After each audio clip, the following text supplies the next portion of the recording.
ओम नमो भगवते वासुदेवाय। कार्तिक महात्म्य अध्याय 7 में यह कथा सुनकर समस्त ऋषि और मुनियों ने सूत जी से कहा कि हे सूत जी, आप कृपा करके कार्तिक मास और तुलसी जी के महात्म्य का वर्णन कीजिए। तब श्री सूत जी बोले कि हे ऋषियों, आपने जो प्रश्न मुझसे किया है वही प्रश्न राजा पृथु ने नारद मुनि से किया था, और जो उत्तर नारद जी ने दिया था वही मैं आज आपको सुनाता हूँ। सो तुम एकाग्रचित्त होकर सुनो। एक दिन राजा पृथु ने श्री नारद जी से कहा कि हे देव ऋषि, श्री भगवान को तुलसी जी इतनी प्रिय क्यों हैं? आप कृपा करके इसका महत्म्य सुना दीजिए। राजा पृथु की बात सुनकर देव ऋषि नारद बोले कि हे, एक समय देवराज इंद्र बहुत से देवताओं तथा अप्सराओं सहित देवों के देव श्री महादेव जी के दर्शनों को कैलाश पर्वत पर गए, और जब से वे सब कैलाश पर्वत पर पहुँचे तो वहाँ पर उन्होंने भारी आकार तथा भयंकर नेत्रों वाले पुरुष को देखा। तब इंद्र ने उससे पूछा कि तू कौन है और शिवजी कहाँ है? इंद्र के कई बार पूछने पर भी उसने कोई उत्तर नहीं दिया तो इंद्र को बड़ा क्रोध आया, और क्रोध करके इंद्र ने अपना वज्र उसके कंठ पर मारा, जिससे उसका कंठ नीला हो गया, परंतु साथ ही इंद्र का वज्र भी भस्म हो गया। तत्पश्चात उसकी आँखों से एक प्रचंड ज्वाला प्रगटी। उस समय ऐसा प्रतीत होता था मानो इंद्र सहित सारे संसार को जलाकर भस्मीभूत कर देगी। ऐसी स्थिति देखकर श्री बृहस्पति तथा इंद्र आदि सब देवता नतमस्तक होकर भगवान शिव जी की स्तुति करते हुए कहने लगे कि हे देवों के देव श्री महादेव, त्रिपुरासुर और अघासुर का विनाश करने वाले तथा यज्ञ का फल देने वाले त्रिपुरारी अघहारी, आपको बारंबार नमस्कार है। हे सुर नर मुनियों की रक्षा करने वाले, आपको नतमस्तक प्रणाम है। श्री नारद जी ने कहा कि हे राजा पृथु, इस प्रकार देवताओं की स्तुति सुनकर श्री महादेव जी ने समस्त ब्रह्मांड को भस्म कर देने वाली अग्नि को शांत कर दिया और बोले कि हे देवताओं, मैं तुम्हारी स्तुति सुनकर अत्यंत प्रसन्न हूँ, सो तुम वर मांगो। तब समस्त देवताओं सहित बृहस्पति जी ने क्षमादान मांगा और कहा कि हे देव, जो सुरराज से अपराध हुआ है उसके लिए क्षमा प्रदान कीजिए। श्री बृहस्पति जी की स्तुति सुनकर पुनः देवाधिदेव श्री महादेव जी ने कहा, मैंने इंद्र का अपराध क्षमा किया और जीवन दान दिया। हे बृहस्पति जी, आज से तुम्हारा नाम भी अमर होगा। तब श्री बृहस्पति जी बोले कि हे भगवान, यदि आप हम सब पर प्रसन्न हैं तो सुरराज की रक्षा कीजिए और सारे ब्रह्मांड को भस्म करने वाली अग्नि जो आपके तेज से उत्पन्न हुई है उसे शीघ्र शांत कीजिए। तब भगवान शंकर ने कहा कि नेत्रों से निकला हुआ ज्वाला रूपी तेज अब वापिस कैसे हो सकेगा, अतः अब हम इसे कहीं दूर फेंक देते हैं। ऐसा कहकर भगवान भूतेश्वर ने उस अग्नि को समुद्र में फेंक दिया। सो वह अग्नि गंगा के संगम श्री गंगा सागर में जाकर गिरी और बालक रूप करके रोने लगी। उसके रोने की आवाज़ से पृथ्वी कंपायमान हो गई तथा सप्त द्वीप बहरे हो गए। ऐसा आश्चर्य देखकर और समुद्र की गोद में बालक को रोते देखकर ब्रह्मा जी आश्चर्य से पूछने लगे कि यह बालक किसका है। समुद्र ने बड़े आदर से उस बालक को उठा करके ब्रह्मा जी की गोद में दे दिया और कहा कि यह मेरा पुत्र है जो गंगा से उत्पन्न हुआ है, अब आप इसका जात कर्म कराइए। फिर उस बालक ने श्री ब्रह्मा जी की दाढ़ी पकड़कर बड़े जोर से मरोड़ी, जिसके मरोड़ने से ब्रह्मा जी के नेत्रों में आंसू भर आए। तब किसी प्रकार ज्यों त्यों करके अपनी दाढ़ी छुड़ाई और कहने लगे कि इसने हमारी आँखों से जल निकाला है। इसलिए इसका नाम जालंधर होगा। और यह शिवजी के अतिरिक्त और संसार में किसी के भी हाथ से नहीं मरेगा। इसका कारण यह है कि यह शिवजी के अंश से उत्पन्न हुआ है। यह सुनते ही वह युवा हो गया। तब ब्रह्मा जी ने शुक्राचार्य जी को बुलाकर उसका राज्याभिषेक कराया और ब्रह्मा जी अंतर्ध्यान हो गए। तब सिंधुराज ने कालनेमी की पुत्री वृंदा के साथ जालंधर का विवाह करा दिया। वृंदा अत्यंत सुंदरी थी और सारे ब्रह्मांड में प्रथम सती और पतिव्रता थी। परम सुंदर पत्नी पाकर जालंधर बहुत प्रसन्न था, अतएव आनंद से दिन व्यतीत करने लगा। जब जालंधर घर में आता तो वृंदा स्वयं अपने हाथों से पंखा झलती, पाद्य अर्घ्य तथा आचमन अर्पण करती। इस प्रकार वह अपने पति को नारायण समझकर उसकी सेवा किया करती थी। नारद जी बोले कि हे राजा पृथु, अब मैं पतिव्रता स्त्रियों के कुछ लक्षण सुनाता हूँ। पतिव्रता स्त्री अपने पति के दुख में दुखी और पति के सुख में सुखी रहती है। पति के प्रदेश जाने पर विरह वेदना का अथाह दुख सहन करती है और पति के मर जाने के बाद पतिव्रता स्त्री पति के साथ सती हो जाती है। अपने पति के पाप पुण्य में आधे की भागीदार होती है, इसीलिए स्त्री अर्धांगिनी होती है। अपने पति के पाप और पुण्य को आधा आधा बांटने वाली स्त्री को निश्चय ही अपने पति के मर जाने के पश्चात उसके साथ में सती हो जाना चाहिए। जो स्त्री अपने पति के साथ सती हो जाती है वह अपने शरीर के 3.5 करोड़ रोमों के अनुसार 3.5 करोड़ वर्ष तक अपने पति के साथ स्वर्ग में वास करती है।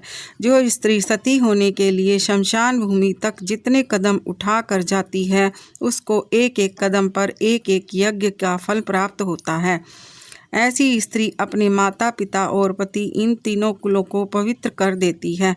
जिस प्रकार सपेरा सर्प को बिल से बाहर निकाल लेता है, ठीक उसी प्रकार पतिव्रता नारी अपने पति को नरक से निकाल लेती है। अतः पतिव्रता स्त्री द्वारा पति के साथ सती हो जाने को परम धर्म बताया है। नारद जी बोले कि हे राजा पृथु, देवताओं के भय से भयभीत होकर जो सब दैत्य पाताल लोक में भाग गए थे वे जालंधर को अभय पाकर पुनः पृथ्वी पर आकर निर्भय घूमने लगे। उसी समय जालंधर ने राहु के कटे हुए सिर को देखा तो उसने शुक्राचार्य से इसका रहस्य पूछा। तब शुक्राचार्य जी ने समुद्र मंथन के समय देवताओं द्वारा रत्नों के चुराए जाने का समस्त वृतांत कह सुनाया। इस प्रकार अपने पिता का मंथन और देवताओं के द्वारा दैत्यों का अपमान सुनकर जालंधर को बड़ा क्रोध आया और उसने क्रोध में भरकर घसमर नामक दूत को बुलवाया और सुधर्मा के पास भेजा।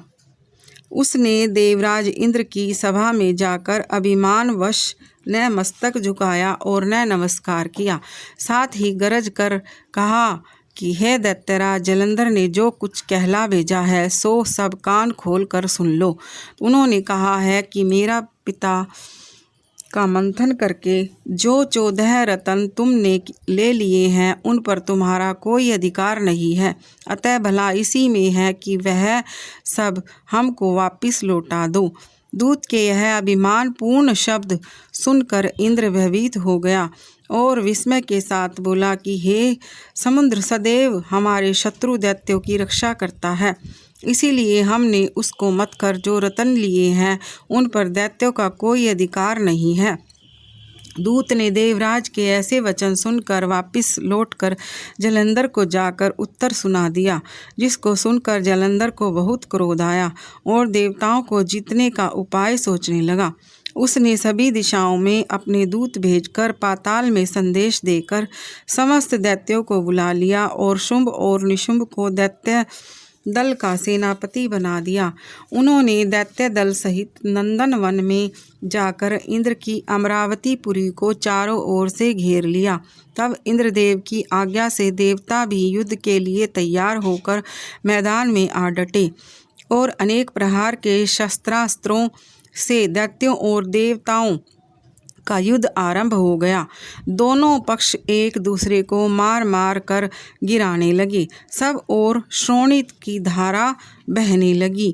मर कर गिरे हुए हाथी और घोड़ों में पृथ्वी भर गई। जो दैत्य समर भूमि में जान से मारे गए थे उन्हें शुक्राचार्य अपनी संजीवनी विद्या से जीवित करने लगे। उधर श्री देव गुरु बृहस्पति द्रोणाचल पर्वत की दिव्य जड़ी बूटियों के प्रयोग से देवताओं को जीवाने लगे। जब देव गुरु बृहस्पति द्वारा जड़ी बूटियों के प्रयोग से देवताओं को जीवित करने का समाचार दैत्यराज जलंधर ने सुना तो उसने समस्त बलशाली दैत्यों को एकत्रित करके आज्ञा दी कि द्रोणाचल पर्वत उठाकर समुद्र में फेंक दो। जलंधर की आज्ञा पाते ही दैत्यों ने द्रोणाचल पर्वत को उठाकर समुद्र में फेंक दिया और फिर इसके बाद घोर युद्ध आरंभ कर दिया। जब युद्ध में अनेक देवता मारे गए और गुरु बृहस्पति जी संजीवनी बूटी लेने द्रोणाचल पर्वत पर गए तो वहाँ पर्वत न पाकर और देवताओं का संहार होते देखकर घबरा गए और व्याकुल होकर देवताओं से कहा कि शीघ्र यहाँ से भागो, क्योंकि ये दैत्य जलंधर के अंश से उत्पन्न हुए हैं, इसलिए तुम्हारे मारे से नहीं मरेंगे। श्री गुरु बृहस्पति जी की यह बात सुनकर सब देवता घबरा गए और भयभीत होकर भागने लगे। जब समस्त देवता दसों दिशाओं में भागकर छिपने लगे तब दैत्यराज जलंधर ने जीत के नगारे बजवाते हुए अमरावती नगरी में प्रवेश किया। सब देवता भयभीत होकर सुमेरु पर्वत की कंदराओं में जा छिपे। देवताओं के भाग जाने पर इंद्र की राजधानी अमरावतीपुरी शुंभ और निशुंभ के अधिकार में सौंपकर जलंधर लापता देवताओं का पीछा करने के लिए सुमेरु पर्वत की ओर चल दिया। इंद्रादिक सब देवता दैत्यराज जलंधर को अपनी ओर आते हुए देखकर भगवान विष्णु की स्तुति करने लगे और नतमस्तक विनीत भाव से बोले कि हे मच्छकच्छ आदि अनेक रूप धारण करके अपने भक्तों का दुख मिटाने वाले, हे सारी सृष्टि का पालन तथा संहार करने वाले, शंख चक्र गदा और पद्म को धारण करने वाले प्रभु, आपको बारंबार नमस्कार है। हे लक्ष्मी रमण, दैत्यों का नाश करने वाले, हे पीतांबरधारी शरणागतों के रक्षक, आपको नतमस्तक नमस्कार है। जलंधर नामक दैत्य से पीड़ित समस्त संतापों को हरने वाले तथा चंद्र सूर्य दो नेत्रों वाले, आपको नमस्कार है। नारद जी बोले कि हे राजा पृथु, जो कोई भगवान की इस संकट नाशक स्तुति को पढ़ता है उसके समस्त संकट नाश को प्राप्त हो जाते हैं। जो सो हे राजा पृथु, भगवान विष्णु देवताओं की स्तुति सुनकर और उनके महान दुखों को देखकर शीघ्रता से उठकर गरुड़ पर सवार होकर जाने लगे तो श्री महालक्ष्मी जी ने पूछा कि हे प्रभु, आप कहाँ जा रहे हैं? तब भगवान विष्णु ने उत्तर दिया कि तुम्हारे भाई जलंधर के भय से भयभीत तथा पीड़ित देवताओं की सहायता करने को जा रहा हूँ। प्रभु की यह बात सुनकर लक्ष्मी जी बोली कि भगवान, मैं आपकी परम प्रिय हूँ, फिर आप मेरे भाई को कैसे मारेंगे? तब भगवान ने कहा, शंकर से उत्पन्न और ब्रह्मा जी के वचन के कारण हम जलंधर को कदापि नहीं मारेंगे। लक्ष्मी जी को यूं समझाकर शंख चक्र और खड्ग लेकर जलंधर से युद्ध करने को चल दिए। जिस समय भगवान युद्ध करने की युद्ध भूमि में पहुँचे तो बहुत से दैत्य गरुड़ के पंखों के वेग से ही मारे गए। पवन से पीड़ित दैत्यों को देख कर जलंधर को अत्यंत क्रोध आया। तब वह भी भगवान विष्णु के सन्मुख युद्ध करने को आया। उस समय जलंधर और भगवान विष्णु में घोर युद्ध हुआ। उस समय बाणों से आकाश ढक गया। भगवान विष्णु ने जलंधर के रथ का ध्वज, छत्र और बाण काट डाले तथा रथ के सब घोड़ों को मार डाला। यह देख जलंधर ने गरुड़ के मस्तक पर गदा मारी, जिससे वह मूर्छित हो गया। तब भगवान विष्णु ने अपनी तलवार